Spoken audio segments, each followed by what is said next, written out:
कंधमाल हाथी मृत्यु घटना प्रतिक्रिया रखिले जंगल परिवेश मंत्री गणेश राम सिंह खुंटिया कहते घटना को नहीं तत्पर रही वन विभाग जेते दोषी अच्छा समस्त को धराजिब विधि व्यवस्था अनुजाई टीम गठन कार्यानुष्ठान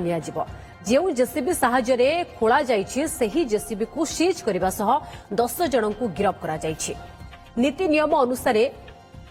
एसीएफ माने तदंत करुछंती जो अधिकारी माने जानी सुनी एभली काम करिसंती विभाग रे जो असामाजिक व्यक्ति माने रहिसंती तांको उपरे कार्यानुष्ठान नियाजिबो।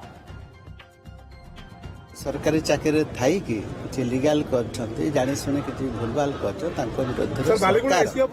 निश्चित भाव में कार्यानुष्ठान निया होची टीम गठन हेची जहाँ विधि व्यवस्था रे अछि वर्तमान जो जेसीबी रे सेवन खोले ताको मध्य आमे परिसरभुक्त एवं